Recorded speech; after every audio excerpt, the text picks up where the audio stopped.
Hey guys, Ren Pavage, HVAC Tech. First of all, I want to say Merry Christmas.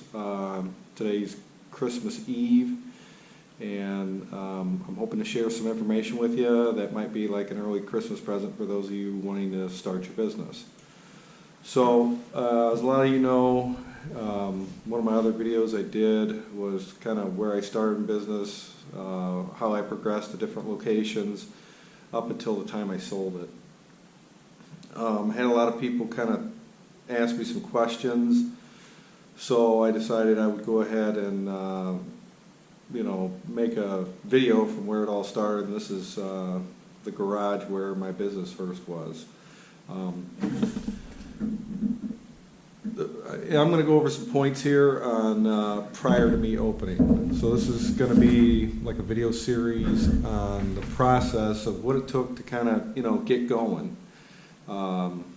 I didn't just quit a job and say I'm in business and boom, things took off. So I'm going to kind of give you the background on it, on what it took for me to kind of get going. So one of the things that was an inspiring factor in my life is I wanted to kind of be rich, or what I thought was rich. And my definition over time has become different. Rich is not a money thing. If you've got your family, children, grandchildren, and your health, that's really about what wealth is for me today. It ain't the numbers in the bank account and things like that. But at the time when I was starting to put this all together, one of the things that was motivating me was money, and I wanted to make more of it. So at that time, my definition of rich was money.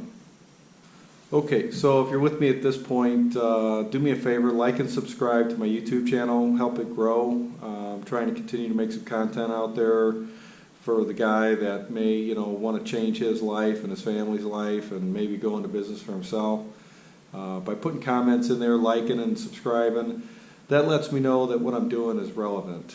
One of the motivating factors for me is I have a new grandson, and I want to kind of document the things that I went through, so in the event he becomes older, he may understand who I was as a person. So that's kind of my motivation behind this, because he's 2 months old today, and I may not be around to share all this stuff with him later. Life is fragile.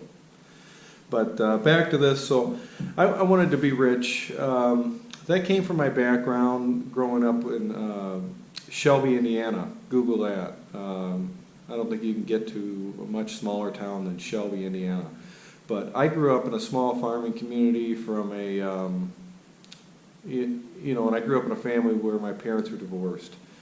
So it seemed like we lived in scarcity. I mean, we had enough to get by. I realized early on in my life, if I had money, I had more choices. So I decided at an early age that if I could get some money, I wasn't dependent upon my parents. So, and that's kind of what it took from an early age. So fast forward, 4 decades.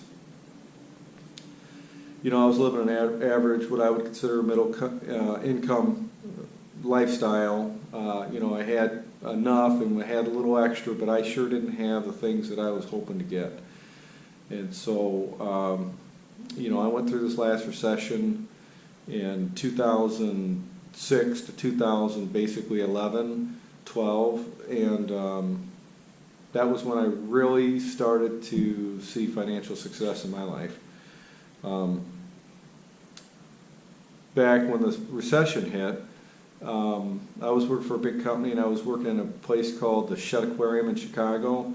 I was basically a contractor working in there doing their maintenance and their repairs on all their HVAC equipment, their refrigeration equipment, boilers, chillers, air handlers, exhaust fans, and that's kind of where I cut my teeth.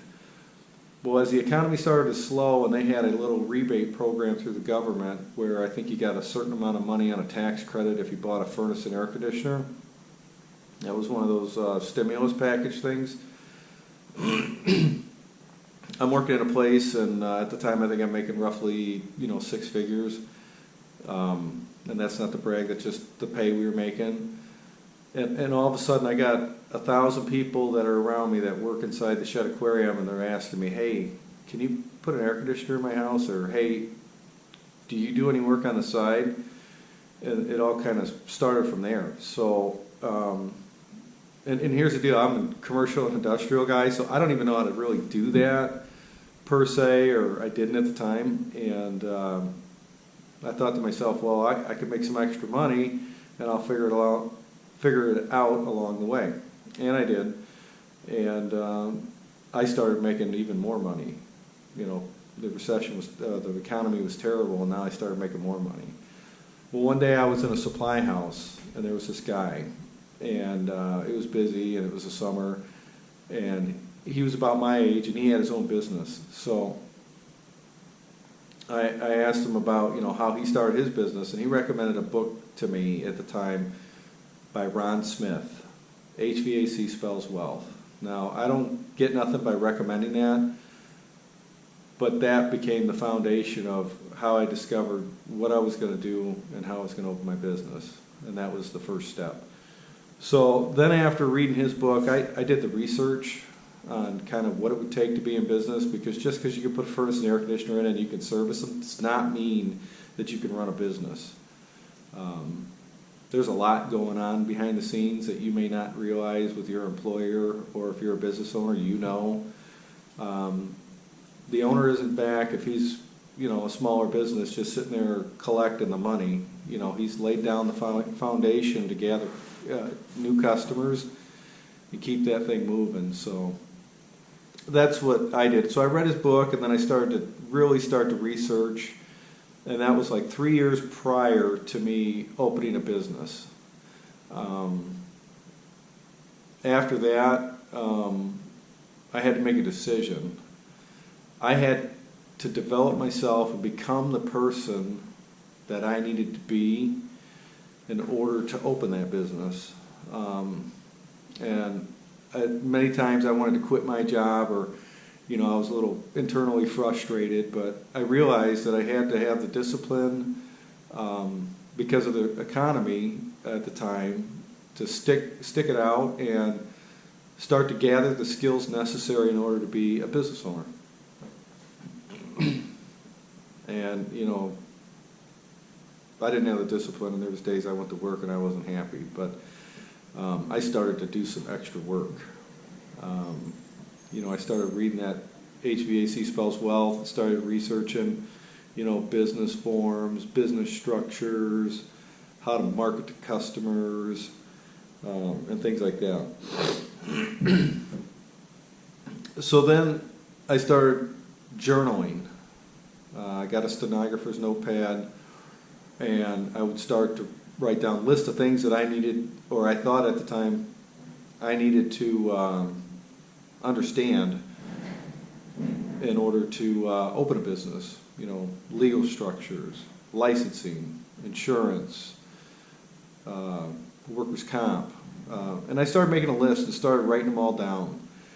And I was writing, you need a website, business name, a van, tools, customers, bank accounts. So, over the course of the next couple of years, I started, looking at what it was that I was going to need to actually open a business and be successful. Because there's one thing to do the work, and then there's one thing to do the work and make a profit. And then you got branding. You could make a year-long video on everything you need to know, and then by the time you're done with the video, you'll never know it all. But there was a lot of things to consider. What is it that I wanted to do? I was working in commercial and industrial HVAC. But here's the problem I realized early on, is that typically those customers might wait 30, 60, 90, 120 days to pay me, which means I got to go out and front the work, front the parts, wait to get paid, and sometimes you can not get paid at all. That seemed kind of risky to me. So what I did is I actually took a step back and I wanted to learn everything I could about the residential market. Now here at the time I'm working days, a little bit of overtime, and I'm putting furnaces and air conditioners in for family and friends on the weekends and at night. So basically I'm like working 2 full-time jobs, just because people were coming to me and I couldn't turn it down. So anyways, back to that. So I had to continue to keep researching this stuff, and what I realized is that if I did residential based on my troubleshooting experience, I would consider I could be maybe towards the top, because I really had a good foundation of troubleshooting and experience at the time under my belt. So I decided to take a step back from commercial and industrial and become specifically a residential contractor for 2 reasons. It was easier for me to train a newer technician on how to be successful and work today, get paid today. All right, so with that being said, I wasn't into taking risks. So now I knew what my focus was. So once I kind of really figured out what it is I was trying to accomplish, I really put some momentum behind it and really started researching everything. Now, the path I took eventually after research is I went with a nationally branded franchise, and I'm going to go over that in another video, kind of like pros and cons of that, and kind of what led up to that decision. That's going to be in one of the future videos, and I'm going to kind of really narrow down exactly how I made that decision. But in the meantime, I still needed to figure out what it is that I needed to learn. And so over the next year and a half, I spent time reading books and researching stuff on the internet, looking at YouTube and things like that, to kind of see what I could find out. Another book I ran across, or a series of books that I found very useful, was Rich Dad Poor Dad, the series. Once again, I have no benefit to recommend that, but it kind of helped me understand, the cash flow quadrant, the different types of income, taxation issues, it was kind of like on a broad scale, it wasn't really detailed. But I read those books, and that really helped me get a better understanding financially. So do me a favor, like and subscribe to my YouTube channel, hit the notification bell. I'm going to be pumping out some content. I'm pretty much finished working for the year. I think I go back for a couple days after Christmas, just for a couple customers that need some shutdown work, and I'll knock that out. But I'm going to kind of coast through the work because of my situation. I really appreciate you guys taking the time to listen to my videos. If you have any specific questions that I'm not covering, or if I missed something, you can shoot me an email.